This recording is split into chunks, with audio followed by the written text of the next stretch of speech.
Hi, Taurus. It's Vivia doing your breakdown for the year ahead for 2026. And what an amazing year we're going to have. It is fully packed and fast.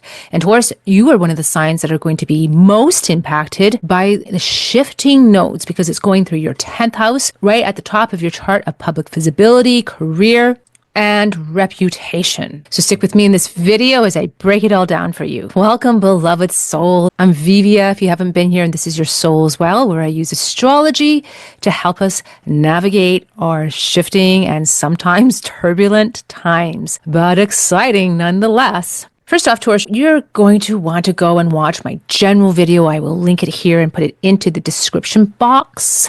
In that video, I covered all of these with the charts included so you can see them. So if you like that, please go and check it out. And in this video, I will be talking you through the points and letting you know the significant ones and how they will affect you. In January, the beginning of January, we will see a lineup of planets in Capricorn. That is your 9th house. Your 9th house is all about your vision for your life, your higher philosophy, your worldview, your spirituality. It can indicate travel to foreign shores, relationships with foreigners, just your higher mind. Maybe you're going to school, finishing a degree in a foreign land, or just a degree in general. So first we have Venus coming into a conjunction with the sun. It's known as a cazimi, and it's also with Venus, the star point, and it's at 16 degrees and 22 minutes of Capricorn. That happens on January 6th. So she will die in the heart of the sun and then be rebirthed. She'll become visible approximately the middle of February, around February 17th, around the eclipse actually. And that will be in your 11th house of Pisces, where she is exalted. Now, in Pisces, for you, that's your 11th house so it's a rebirth for you. This is your higher house of money and income. And it deals with networks and friendships and communities. So there's a whole rebirth cycle happening here for you. And it's a great time to start initiatives in these areas. January 8th, Mars and Venus will come together in Capricorn. It is a beautiful symbol of unifying the divine masculine and the divine feminine. And for you, that is in your naturally spiritual house. So you can really take this and just expand it to include your personal view on life and spirituality, and no saying where that can go for you. Because Venus is the ruler of your sign, these cazimis and conjunctions are going to greatly impact you, Taurus.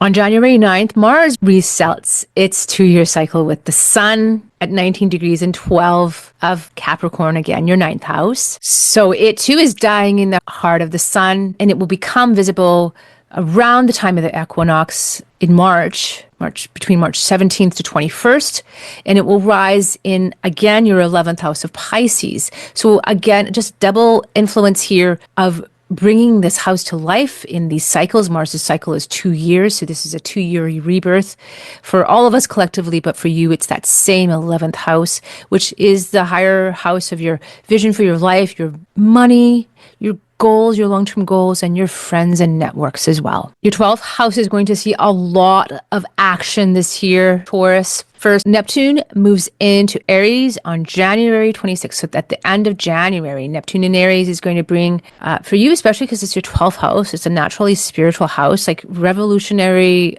like new thoughts on spirituality and what spirituality is and what that means to you. So dissolving the things that you thought involving your subconscious, especially when Saturn gets there. So on February 13th, Saturn will ingress Aries.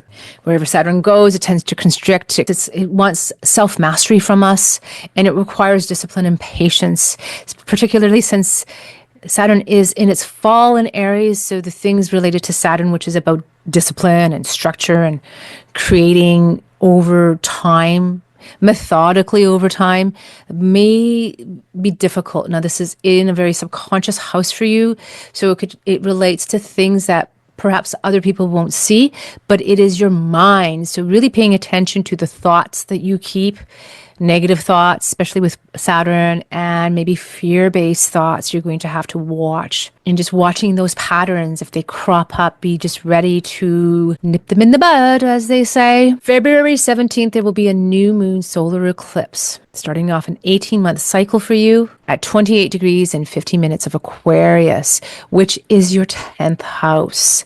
And that is your very visible house of public recognition. Your reputation, your career and career status are all found here. You don't have to have a career to have any type of public recognition. Whatever you are recognized for in the world falls here. And with a new moon solar eclipse, you better bet that this is changing. You might be inspired by revolutionary ideas or ways to change how you're seen. It could be dealing with your career. It could involve even an authority figure within your career or job. Then on February 20th, Saturn conjuncts Aries at 0 degrees of this house. And this is a rebirth for all of us. It's on the world axis cardinal point. And for you, it's really reshaping your subconscious, your idea of self, who you are, your connection to the spiritual realm in all of its forms, that invisible realm that is found here through the 12th house. So paying attention to your dreams, dream journaling with Saturn there for sure, that structure, that discipline of doing that every night and just really paying attention and just paying attention in general to what spirit is telling you. On March 3rd, we're going to have a total lunar eclipse in Pisces at 12 degrees and 54 minutes of Pisces, and that's your 11th house. So something culminating and coming to a close here, and that's the same house that deals with your networks, your friendships, and your higher vision for your life, your goals, your dreams, and money. Something closing off here, but remember, it's because it wants you to rebirth something else. On March 10th, Jupiter will station direct at 15 degrees of Cancer. That is in your 3rd house, involving your immediate environment and your communication style. So Jupiter is going to be moving forward communication for you, perhaps short distance travel, perhaps relationships with siblings, neighbors, cousins. And then June 9th, Venus conjuncts Jupiter at 25 degrees and 46 minutes of Cancer. And this is so benevolent for these relationships that are found in this house, for your communication. If you want to launch a podcast or a website or anything to do with communication, this is the day and this is the time to do it, with these two benevolent forces coming together. And this will be a benevolent time to see new things. Like, it's such a harmonious house, and this is your house of relationship. It's a relationship house. It's your an everyday house that deals with your immediate environment, the people that you see on the daily are in this house of communication. So Venus and Jupiter coming together, two benefics, is initiating a cycle. And it's just so powerful as well in Cancer because Jupiter is exalted here in Cancer. So for you, it's just rebirthing something in any one of those areas. A benevolence and harmony and joy coming through in any one of those areas for you. In April, on April 25th, Uranus moves into your 2nd house, and it will be there till 2033. And rest assured, you are going to have lots of changes in your finances, in your self-worth. This is going to be time of a revolutionary period where many Tauruses can really change so much about themselves, especially considering this is their financial access. It could lead to sudden changes in how you earn money. Now, remember, this is not just one day, it's a whole transit, as are all of these initiating cycles for all of us. So don't expect just sudden change on that one day. On June 20th, Chiron will ingress Taurus. That will be your 1st house. This will be so healing for you. You will go through such healing. This is your 1st house, that your whole self, your physicality, your body, how you identify, how you present yourself to the world, how you dress, how you style yourself. So all these things are up for change. Chiron, the wounded healer, is going in where Uranus just was, overturning things and changing things up. And it will be offering this healing solution to all the things left unhealed. It's going to be just a healing balm just for your whole self. The next set of eclipses happen on August 12th. There's a new moon solar eclipse at 20 degrees and 2 minutes of Leo, and that is your 4th house. So new moons will bring things into existence that weren't necessarily there before. This is your fourth house. It's your foundation. It's your roots.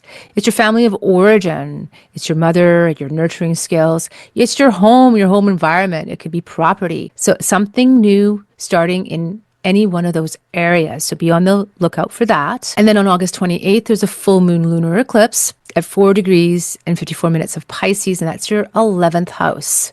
So this is full moon is a culmination and often brings endings to things. So this is your 11th house, networks and friends, and also a money house too. So something ending here for something new to be birthed. The true nodes move from Pisces into Aquarius and Virgo into Leo. The true nodes on July 26th and the mean nodes on August 18th, where they will stay up until May of 2028. So this is really changing you, Taurus, because that North Node going through your 10th house is going to bring you an elevated boost in your career, your status, your reputation, your public image. So use this time to focus on things that help boost you and help put you into that spotlight or just that recognition that you desire for your own career and for your movement forward, especially with the eclipses coming in and out of your 11th house. And then Saturn will be moved fully out of this house as well. So there won't be that restriction there anymore. And then with the South Node in your 4th house, there's always a polarity between the South and North Node. And with the South Node in your 4th house, there might just be a little bit less time for being at home, being with family and that foundation. So that will require a balancing. Venus will go retrograde on October 3rd at 8 degrees and 29 minutes of Scorpio. She will stay retrograde till November 13th at 22 degrees and 52 minutes of Libra. So that is your 7th house and your 6th house. So it starts off in your 7th, which is about relationships and contracts, and it ends up in your 6th, which deals with your daily life, your work habits, and your health habits. So having to revise the area of your 6th house of your daily habits in order to stay healthy and keep up with your workload, that's going to be important for you. And then the second Venus star point happens on October 24th at 0 degrees of Scorpio and 45 minutes. So again, last in our lifetime and closing off this cycle once and for all for you. So that is finishing off in your 7th house. And when she rises, because she will be in retrogradation, it'll be in your 6th house. So a rebirth here. So after this retrograde period, there's going to be this rebirth of Venus in your 6th house, again, of your daily habits, of your work life, maybe where you're working, maybe your work environment. So Taurus, this year you might have a lot of financial shakeup, but remember, it's trying to move you to the higher vision for yourself, the higher timeline, if you will, the vision that you envision yourself being. With Jupiter being in Cancer and Venus coming into conjunction there, it's such a supportive year and such a supportive time to take on new risk. And then when Jupiter moves into Leo at the end of June 29th, this is going to give you a boost in this 4th house, your foundation house, your house of your innermost security, of your foundation, of your home, of your roots. And that will be a whole year's transit. So expect to be changing your values and your self-worth through this year, and expect long-term healing. Okay, Taurus? Thank you so much for watching. Make sure to like and subscribe if you haven't already. Please leave me a comment and let me know what you were looking forward to in this next year. I'm wishing you a really wonderful year ahead, and stay blessed, beloved Taurus. I'll see you on the next video.